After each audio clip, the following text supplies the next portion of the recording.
What happens if delegation is not handled properly in Power Apps?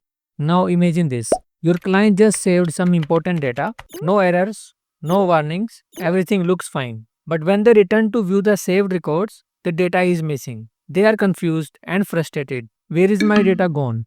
The silent failure is one of the most dangerous outcomes of ignoring delegation. In this video, I'll not only explain what delegation is, but show you exactly how to identify, fix, and confidently answer these questions in any interview. In simple terms, delegation means assigning work to someone else. So in case of Power App, this work is data processing. Here we have Power Apps and here we have data source. Who will do this data processing work? If data processing happens on the data source side, then it's delegated. And if data processing happens within Power App itself, then it's non-delegated. So this data processing work is delegated to data source. So delegation is when the data processing tasks are assigned to data source rather than done by Power App itself. This is called Power App delegations. It means asking the data source to do the heavy lifting work like filtering, sorting, or counting records instead of bringing all the data into the app. Why is that important? To minimize data moving over the network, Power Apps can only handle a limited number of records locally. These records are determined by data row limit, which is 500 by default and 2000 maximum. If the data source is not delegated the task, you only get partial results without any warning. That's the reason for missing data won't show up in your app. Only some data sources supports delegation. So these data sources includes Dataverse, SharePoint, SQL Server, and Salesforce. If your data source is not supporting delegation, then maximum of 2000 records will be processed by Power Apps level, which also depends on the data row limit setting in your app. Delegable functions are the functions in Power Apps that can be executed directly on the data source instead of pulling data into the app and processing it locally. This ensures better performance, accurate results, and the ability to handle large dataset efficiently. When building your Power Apps, understanding which functions are delegable and which are not is very critical. So here we see a list of delegable functions like first and, last and, choice, concat, collect, clear collect, group by, and ungroup. These functions process data locally inside the app. So that means they can't handle large data set and may lead to missing data or performance issue. So on the right, we have delegable functions like filter, search, lookup, sort by column, and or not. These functions push the heavy work to the data source, so which allow Power Apps to work faster. So when working with large data set, you must consider four things with the delegation. The first is data source. Your data source, which you are using to build your app, must be delegable or supports delegation. If it is not supported, then all of your functions like filter, search, or aggregate, etc., will only work with maximum 2000 records or whatever you will set in the data row limit setting.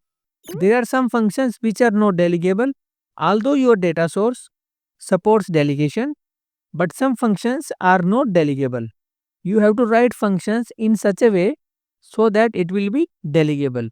For example, search is a delegable query when you use it with Dataverse. But with SharePoint, this query is non-delegable. Third is operator. Although some functions are delegable, there are some operators which are not delegable. For example, if you use in operator, that is also not delegable. And the last point is columns data type. So if you are doing filter or search with complex data types, that is also not delegable. So these four things we need to consider when dealing with large data set.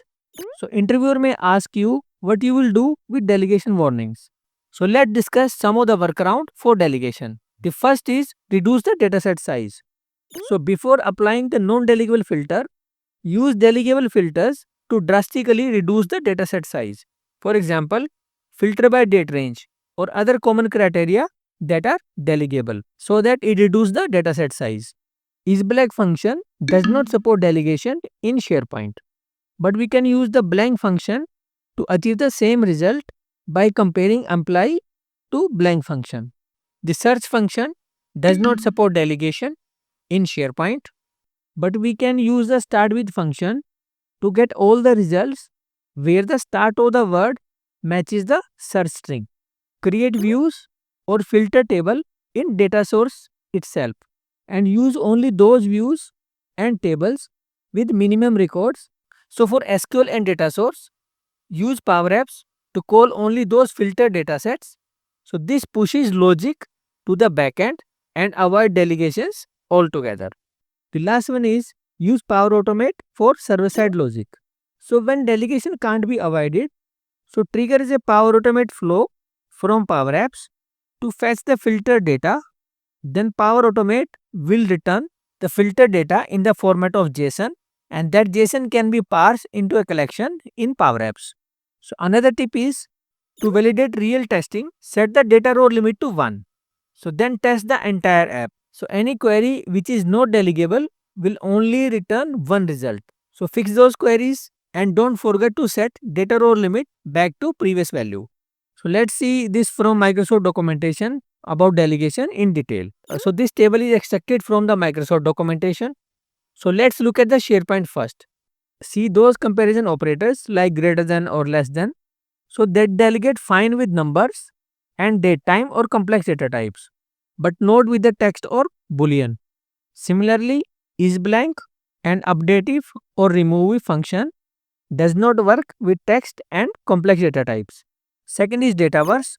Now Dataverse is super powerful, but surprisingly, search is non-delegable for choice and date time fields. Also, some functions like sum, min, max and update if won't work for datetime fields. The last one is SQL Server. So here you can see is blank function is a major problem. So almost entirely non-delegable across all the basic types of data types.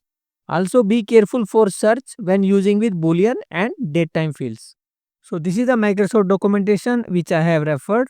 So you can go through this link for more details. I'll share the link in the description. So the key takeaway is choose the better data source which provides delegation. Then you need to make sure your functions and operators you are using are delegable. Validate whether you have delegation warnings in App Checker and modify those formulas. Hope you enjoyed this video. Please like and subscribe and share this channel. Download this free ebook. So link is provided in the description. Take care.